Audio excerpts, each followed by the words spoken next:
Clip number 39، اس میں آپ انشاءاللہ سورہ بقرہ کی آیت نمبر 114 سے لے کر 116 کی تلاوت، ترجمہ اور تفسیر قرآن صراط الجنان سنیں گے۔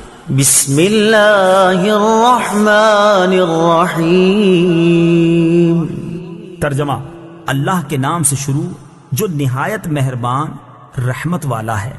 ومن اظلم ممن منع مساجد اللہ ان يذكر فيها اسمه وسعى في خرابها اولئك ما كان لهم ان يدخلوها الا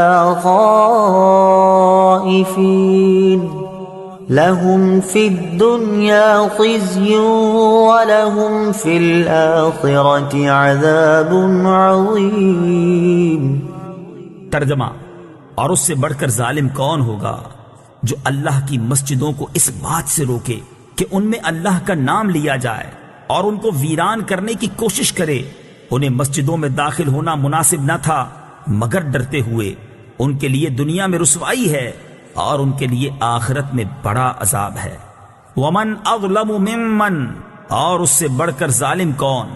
تفسیر صراط الجنان میں ہے یہ آیت بیت المقدس کی بے حرمتی کے متعلق نازل ہوئی، جس کا مختصر واقعہ یہ ہے کہ روم کے عیسائیوں نے یہودیوں پر حملہ کر کے ان کے جنگجوؤں کو قتل کر دیا، ان کے بیوی بچوں کو قید کر لیا، توریت کو جلا دیا، بیت المقدس کو ویران کر دیا، اس میں نجاستیں ڈالی، خنزیر ذبح کیے۔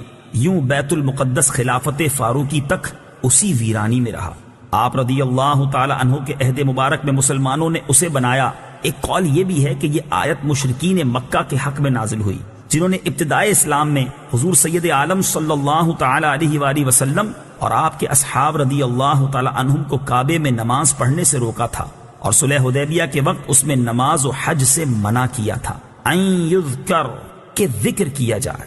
تفسیر صراط الجنان میں ہے ذکر میں نماز، خطبہ، تسبیح، وعظ، نعت شریف اور صالحین کے حالات کا بیان سب داخل ہیں۔ ذکر اللہ کو منع کرنا ہر جگہ ہی برا ہے، لیکن مسجدوں میں خصوصاً زیادہ برا ہے کہ وہ تو اسی کام کے لیے بنائی جاتی ہیں۔ مسجد کو کسی بھی طرح ویران کرنے والا ظالم ہے، بلا وجہ لوگوں کو مسجد میں آنے یا مسجد کی تعمیر سے روکنے والا، مسجد یا اس کے کسی حصے پر قبضہ کرنے والا، مسجد کو ذاتی استعمال میں لے لینے والا، مسجد کے کسی حصے کو مسجد سے خارج کرنے والا، یہ سب لوگ اس آیت کی وعید میں داخل ہیں۔ تفصیل کے لیے فتاوی رضویہ شریف کی کتاب الوقف کا مطالعہ کریں۔ البتہ یہ یاد رہے کہ جنبی یعنی جس پر غسل فرض ہو، منہ کی بدبو والے، لہسن، پیاز وغیرہ بدبودار چیزوں کی بو جس کے منہ سے آ رہی ہو، اسے روکنا اس میں داخل نہیں کہ یہ حقیقت میں مسجد سے تکلیف دہ یا نامناسب چیزوں کو دور کرنے کے حکم میں آتا ہے۔ یہ بھی یاد رہے کہ مسجد کے نزدیک دوسری مسجد اس نیت سے بنانا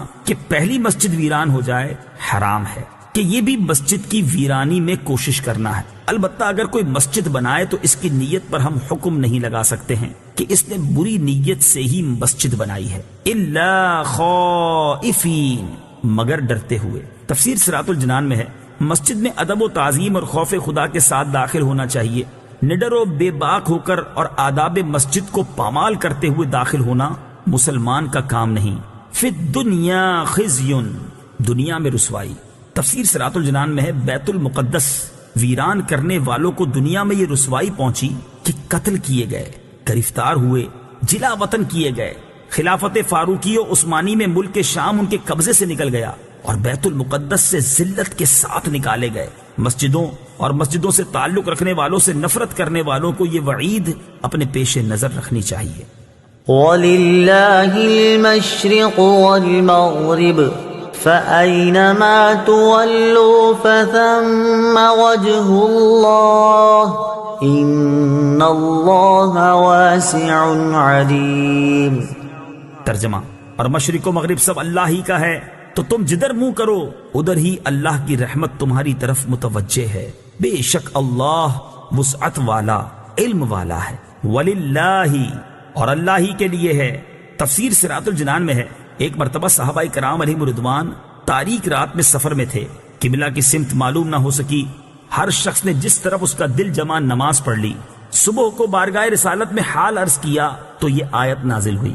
حضرت عبداللہ ابن عمر رضی اللہ تعالیٰ عنہ فرماتے ہیں یہ اس مسافر کے حق میں نازل ہوئی جو سواری پر نفل ادا کرے، اس کی سواری جس طرف متوجہ ہو جائے اس طرف اس کی نماز درست ہے۔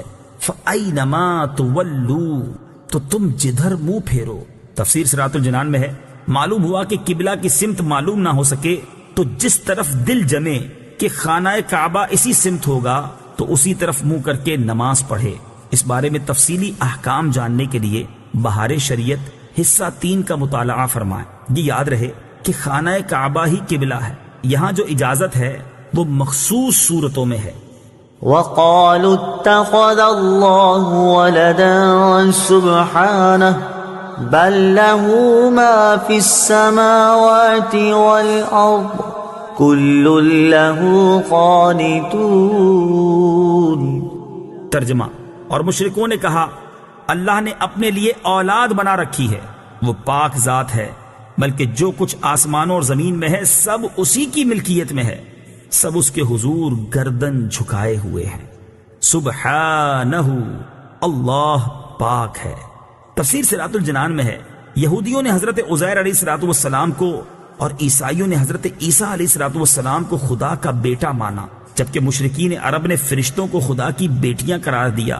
جیسا کہ تینوں چیزیں قرآن پاک میں مذکور ہیں، ان سب کے رد میں یہ آیت نازل ہوئی۔ لہو ما فی السماوات، اسی کا ہے جو آسمانوں میں ہے۔ تفسیر صراط الجنان میں ہے، کسی کی اولاد اس کی ملکیت نہیں ہو سکتی، اور جب آسمانوں اور زمین کی ہر چیز اللہ تعالیٰ کی ملکیت ہے تو اس کی اولاد کیسے ہو سکتی ہے؟ نیز اولاد حقیقت میں ماں باپ کا جز ہوتی ہے، اور آدمی اپنے جز کا مالک نہیں ہوتا۔